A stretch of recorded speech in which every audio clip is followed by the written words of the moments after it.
Hola a todos. La historia que vamos a desgranar hoy es muy personal. Es el viaje de alguien que empieza con unos ideales muy claros y de repente se da de bruces con una contradicción enorme, justo en el corazón de una institución con siglos de historia. Es, en esencia, una búsqueda de la verdad, ladrillo a ladrillo.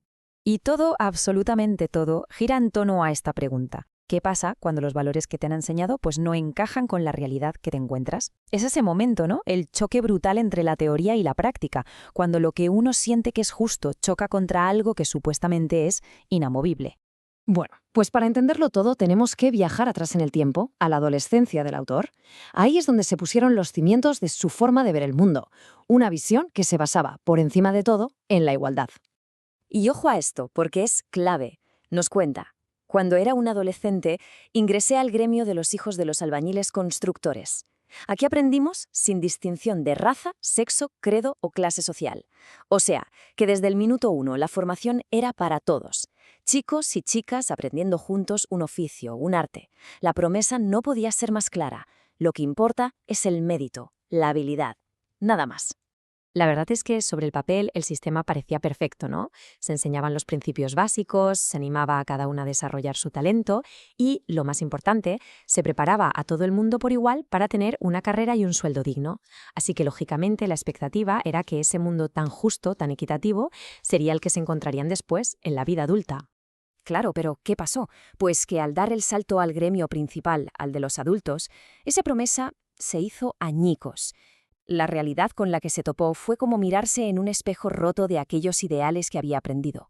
Y es que, en teoría, estos eran los principios que guiaban a la orden de los constructores. Libertad, igualdad, fraternidad. Palabras enormes, ¿verdad? Muy nobles. Prometían un mundo de respeto, de oportunidades para todos, unos principios en los que el autor creía a pies juntillas. Pero entonces llega el golpe. Se da cuenta de que no existía igualdad de oportunidades para la mujer. De repente, uno de esos tres pilares fundamentales, la igualdad, pues simplemente no se aplicaba a la mitad de la población. La sorpresa, claro, fue tremenda. ¿Pero cómo era posible? Y esto es lo primero que se le pasa por la cabeza. No es lógico. Esto carece de todo sentido común. Es una reacción casi de instinto, ¿no? Ante algo que no cuadra por ningún lado. Si los principios son libertad, igualdad y fraternidad, ¿cómo se puede justificar esa exclusión? Era un sinsentido. Y claro, pidió explicaciones, pero la respuesta oficial que le dieron, lejos de calmarle, lo que hizo fue avivar todavía más su curiosidad. Fue como la chispa que encendió la mecha de una investigación personal para llegar hasta el fondo de todo aquello.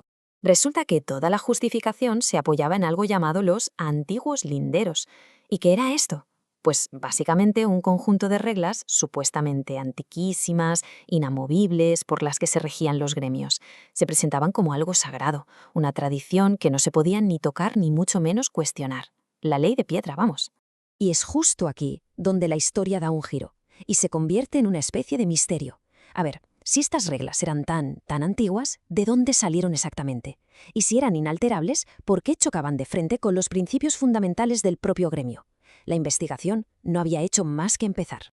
Así que se puso a tirar del hilo, a investigar, y lo que fue descubriendo es sencillamente sorprendente. Resulta que ese dogma de la exclusión pues no era tan antiguo como le habían contado. De hecho, la verdad había estado ahí todo el tiempo, oculta, a plena vista, en los manuscritos más antiguos. Y en esta cronología se ve todo con una claridad meridiana. Fijaos, todo empieza en 1390, con el manuscrito regio, un texto que habla de hermanos y hermanas, inclusivo. Damos un salto enorme, más de 300 años, hasta 1723, y aparece una norma, un poco ambigua, que prohíbe la entrada a esclavos, mujeres y hombres inmorales. Pero lo más fuerte es que no es hasta el siglo XX cuando la exclusión de la mujer se hace oficial y explícita en los estatutos. Esto es la clave de todo. La discriminación no era una tradición milenaria, sino una invención bastante reciente. Ya aquí tenemos la prueba del algodón, por así decirlo, el documento más antiguo que se conserva, el manuscrito regio, un poema del año 1390. Y esto es importante porque ya no hablamos de interpretaciones o de me han dicho qué, no. Hablamos de la fuente original, del documento fundacional. Y aquí está, negro sobre blanco, escrito hace más de 600 años. Leedlo bien. que ningún maestro ha de suplantar a otro, sino proceder entre sí como hermanos y hermanas. No dice solo hermanos, dice hermanos y hermanas. El lenguaje es inclusivo a propósito. Esto, claro, le da la vuelta por completo a la historia oficial. Y por si a alguien le quedaba todavía alguna duda, este otro fragmento es todavía más claro, más explícito. A hombre o mujer sean quienes fuesen, pagaréis bien y lealmente como hermanos que son, tal es nuestra voluntad. Es que esto es increíble. Está hablando de igualdad de trato y de igualdad salarial en 1390. La conclusión es rotunda. La exclusión no estaba en el ADN original del gremio. Vale, una vez que la verdad histórica está sobre la mesa, la pregunta es inevitable. ¿Y ahora qué? ¿Qué se hace con esta información? ¿Cómo se recupera el espíritu original de aquellos principios de libertad, igualdad y fraternidad? La conclusión a la que llega el autor es que esos principios se fueron desvirtuando con el tiempo. Los gremios originales, los que de verdad construían, los operativos, eran abiertos a todos. Fueron grupos posteriores, ya más simbólicos y movidos por intereses particulares, los que metieron la norma de excluir a las mujeres, traicionando así la esencia misma de la orden.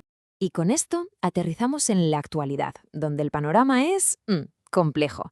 El debate sigue muy vivo. Por un lado están los que se resisten al cambio, los que se aferran a una tradición que, como ya hemos visto, de antigua tiene poco.